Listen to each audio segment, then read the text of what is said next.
Hello. Okay. Thank you, the chairpersons of this event conference. We are going to talk about the recent advancement in the prostate cancer management, and the latest one for the year 2020 and the year of COVID. I'm Dr. Ivan Shu, the oncologist from Sunway Medical Center. And today we are going to talk about the medical sciences, how the medical sciences have progressed for the past 1 to 2 years, and the whole presentations were based on one of the guideline, which is National Comprehensive Cancer Network Guideline, NCCN guideline, which is used by most of the oncologists in Malaysia and worldwide. And this is the guideline that's changed frequently, and you can see here this is the versions 2 of the guideline for this year. For some of the cancer site which evolve very rapidly, like lung cancer, with a loss of medical data coming in every month, or even every week, or even every day, and we have version 3 or 4. But for prostate cancer, is evolving, but it's a bit slow, so this is version 2. So not like some of the guideline that's is probably changed every few years, but this guideline actually change every few months. So we are going to presentation today. We are only focused on some of the treatment modalities, or the new treatment approach, or new drugs that we can use currently in the clinic, and which is available, and most of the oncologists can offer to patients, because all these treatment modality have been tested and verified by the authority, and you actually can ask your oncologist about these treatment options, and this is something new. Okay, we see next. So upon diagnosis, what is new? So okay, in terms of initial prostate cancer diagnosis, we usually will go through some of the scan, and even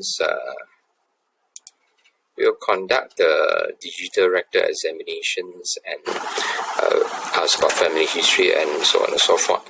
But now something new is we are more and more require patient to go for germline testing. I mean, we test for the gene abnormality that presents at the cancer. This genetic screening is important, is mainly in screening of patients and their family members, because if the patient's having some of the genetic mutations, their family member will have at risk of getting the similar mutations, and by detecting the mutations, we can have early detections of some of the cancer in their family member. And so how about early disease and the disease which is curable? Disease which is curable. Now we use more and more hypofractionations of radiotherapy. Like about decades ago or 5 years ago, most of the prostate cancer radiotherapy patient will be treated with like at least 37 to close to 40 fractions of radiotherapy. It means 5 fractions per week. So this involves like 7 to 8 weeks of treatments, irrespective of the risk of the cancer. Either it's very low, or is a favorable risk, or even high risk. We treat with these conventional fractionations of radiotherapy, and these curative treatments. But we know that for prostate cancer, it is more sensitive to the hypofractionated radiotherapy. What is hypofractionated? Meaning that we give the higher dose of radiations, but we shorten the treatment time. So this is called hypofractionations. For some of the tumor, hypofractionations might not be a good idea, but for prostate cancer, we know that the type of cell of the nature of the disease, if we hyperfractionate the treatments, meaning that we give the higher dose per fractions and we shorten the treatment time, it likely have the better treatment outcome. So, but this is from the medical science, but it never been proven clinically. I mean, in the research setting. But in the recent clinical trial that published in 2016, that's compared to about 7 weeks of treatments, we know that if we treat the patients with like 20 fraction is 4 weeks of treatments, the treatment outcome is just similar, right? Just the same, and the side effect is just the same. So it's not getting more toxic, because why? We increase the dose per fractions. Theoretically, it should be more toxic, but from this trial, it shows that and proof that the side effect is not more, and the effectiveness is just similar. So this is happening because you can imagine that the prostate cancer and the prostate gland is actually a very small tumor. Prostate gland is actually a very small organ in the pelvic. So if we can target the prostate glands precisely using the current technology, and then the treatment's outcome should be similar, and the side effect is usually tolerable and just similar to like 7 weeks of treatments. So now the hyperfractionation regimens has been classified as a preferred treatment if you want to cure a prostate cancer with radiotherapy. So whether it's a very low risk, intermediate risk, or very high risk, or even the patient with a high risk and a nodes positive disease, it means the disease has spread to the nodes, we can use the hyperfractionated regime. That means a 4-week treatment to cure a prostate cancer patient. So no need to go for like 7 to 8 weeks, just 4 weeks to cure the disease. So this is the fractionations that I usually use. 3 gray times 20 fractions, so it's about 4 weeks of treatment. Next, we will see the more advanced disease but less than stage 4, and we still aim for cures, like for a very more advanced stage 3 patients, like stage 3 patients.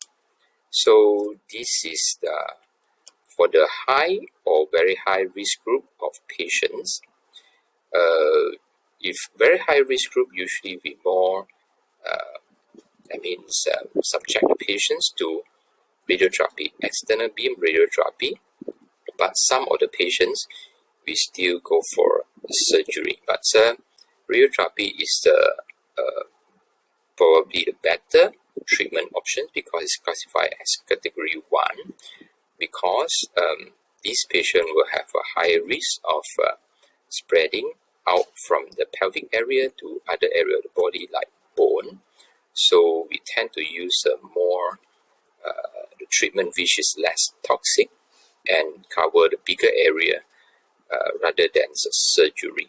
So we use radiotherapy more for the high or very high risk group of patients. But there's something new, which is whether we can add something like chemotherapy to the radiotherapy to make the treatments more effective. And this is the type of treatments that we are not commonly used before, because there's no evidence that shows chemotherapy improve the outcome. But recently, in 2019, there is one clinical trial in a phase 3 setting that proved that if we choose the patients carefully, like we choose the high risk patients and we give them 6 cycles of chemotherapy, which is called docetaxel, which is commonly used in the stage 4 patients, and we use it in the stage 3 or the high risk stage 3 patients, and this trial actually proved that it's improved outcome. So it's make a significant difference in terms of 4 years survival. So for obsolete, difference is about 4%. from 89% increased to 93% survival rate. But this is only the early data, and we know that relatively this approach will create the 31% of relative difference. So if we do this and not doing this, it makes about 31% of the relative difference. So how we choose this group of patients? We usually choose the patients with a very high risk of prostate cancer.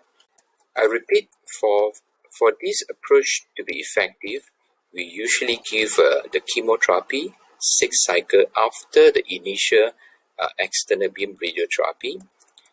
But we choose the patients carefully. We choose those patients with a PSA of less than 150, but with a Gleason score of 9 to 10, irrespective of what PSA, or patient with Gleason score of 7 to 8, which is not too high, but a PSA high, like PSA of 20 and above. So this will give a significant impact and reduce the recurrence of disease for this group of patients, and it have a significant impact to the survival of the patients. Okay, this is for the high risk group patients, who are still curable. How about for stage 3 to 4 patients? How about that? So what is this group of patients? There are certain group of patients who underwent a radical approach to cure the cancer, like they underwent the surgery or radical radiotherapy, and initially their PSA dropped to almost 0, and after that PSA start to climb up, and this group of patients sometimes they will be treated with hormonal therapy to control the PSA, and yet when you scan this group of patients, you actually can't find any metastatic disease. So they are neither at the stage 3 and nor at the stage 4. So we don't know whether the patient is at the stage 3 or stage 4. But we know that the PSA is increasing. So for this group of patients, after a certain periods of hormonal therapy, their PSA will start to climb up again. It's because it become a castrate-resistant prostate cancer. And negative for distant metastasis. So whatever scan that you do a bone scan, you do a PSMA, PET CT scan, you still couldn't find the metastatic disease. For this group of patients, if we use some of the hormonal therapy plus some of the targeted therapy, especially those who have a PSA doubling time of less than 10 months, then we'll have the significant difference in terms of the disease control and survival. So for those who have a PSA doubling time of more than 10 months, means that the disease is actually quite benign or slow growing, then probably applying or giving this more expensive oral targeted therapy, this won't work. So only for castrate-resistant prostate cancer who are either stage 3 or stage 4, but resistant to hormonal therapy, and yet we still can't find the distant metastasis, if the PSA doubling time of less than 10 months, meaning that the disease is more aggressive, we can start giving these three.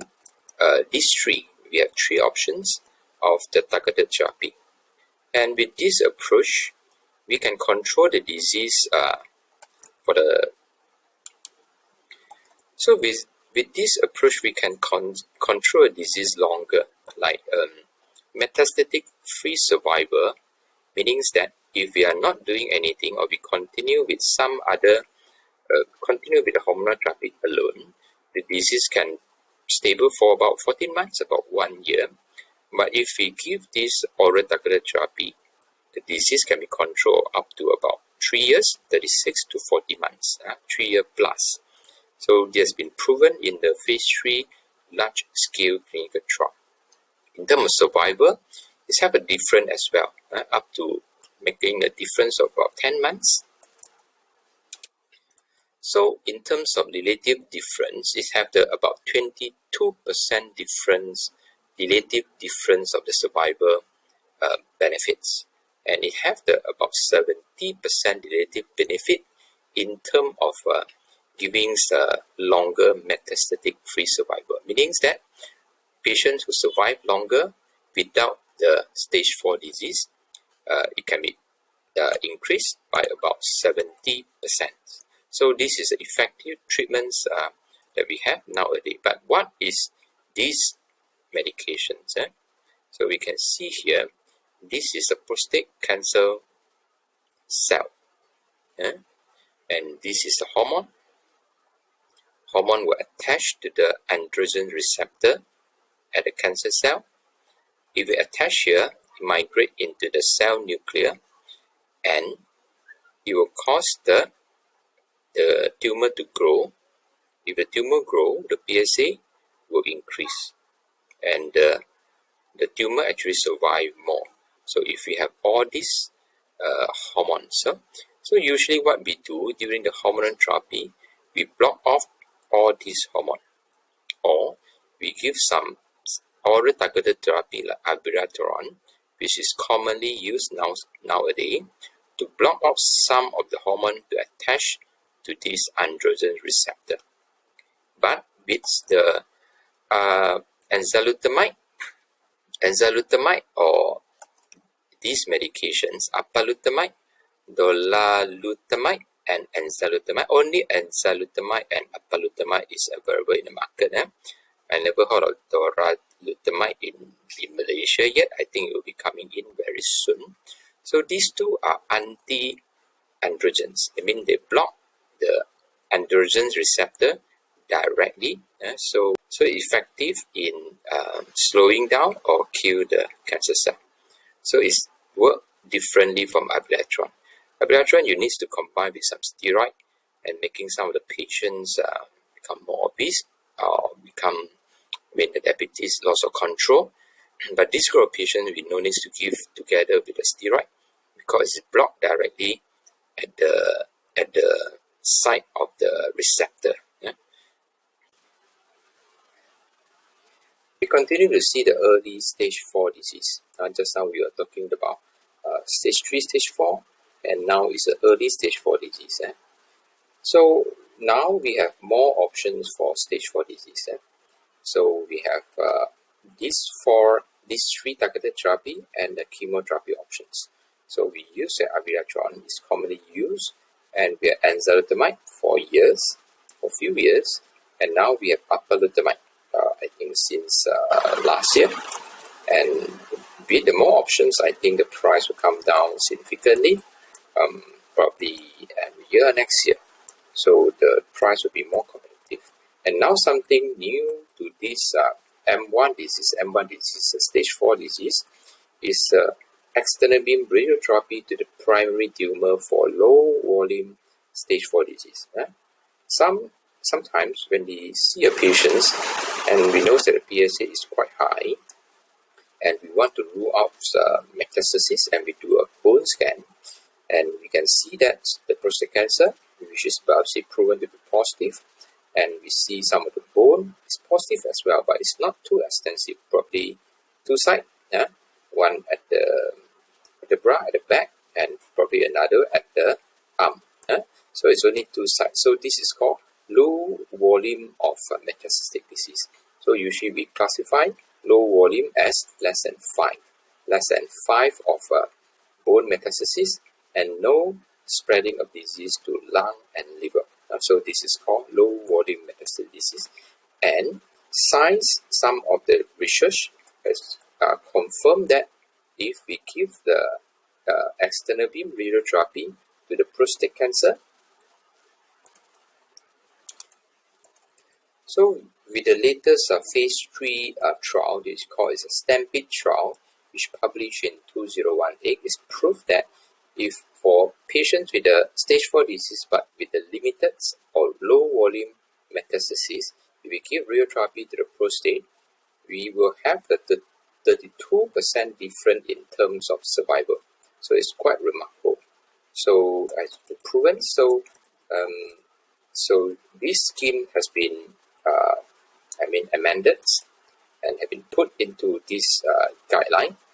And we will give 20 fraction as well as 4 weeks of treatment, give to the low volumes metastatic disease, but the treatment's dose is a bit different. And we also can give like SBRT, it's about 6 fraction of treatment, and it's give the significant difference in terms of survival. This is something new, and we usually won't do that before this clinical trial was published. And this is something new. Either we give 20 or 6 fraction. 6 fraction is going to be 2 weeks of treatment as well. Yeah. Now we see the late stage 4 disease. Late stage 4 disease. For stage 4 disease, usually we will test for the some of the mutations, especially for those who try some of the standard treatment like chemotherapy and oral targeted therapy and fail the hormonal therapy. So germline testing is becoming more and more important, especially those with a strong family history or those with more than 3 cancer on the same side of the family.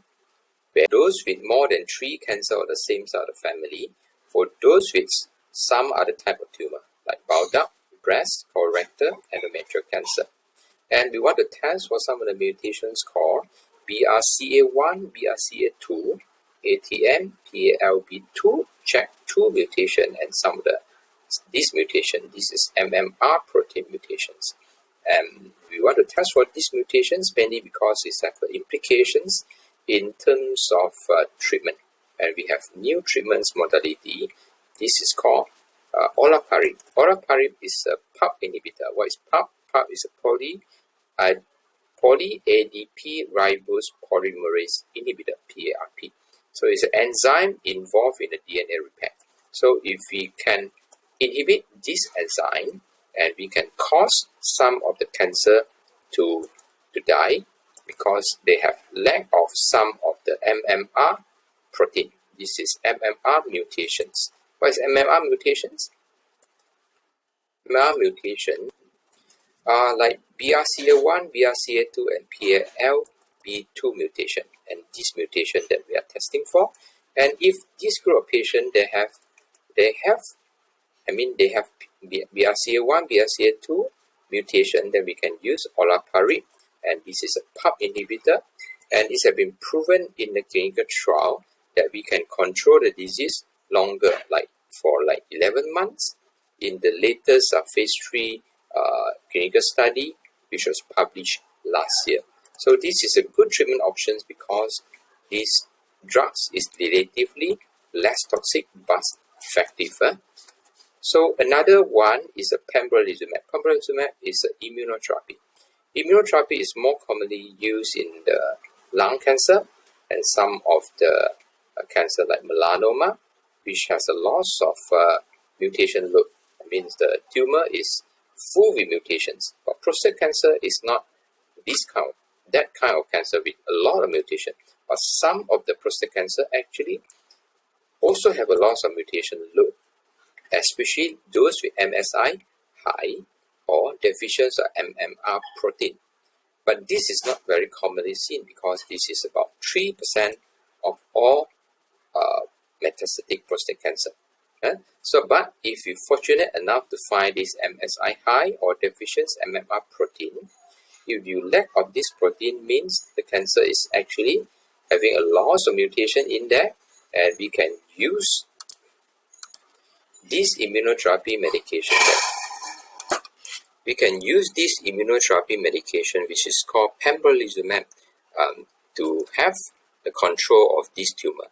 And if we use these drugs, probably half the patient will have response, and we have a durable response or more. It's up to about 2 years in some of the latest scientific literature. So these are the recent advancements in the prostate cancer management for year 2020, and more to come next year probably. And I'm Dr. Ivan Shiu, the oncologist from Sunway Medical Center. And thank you very much. And I pass this back to the chairpersons of this event. Thank you. Thank you very much.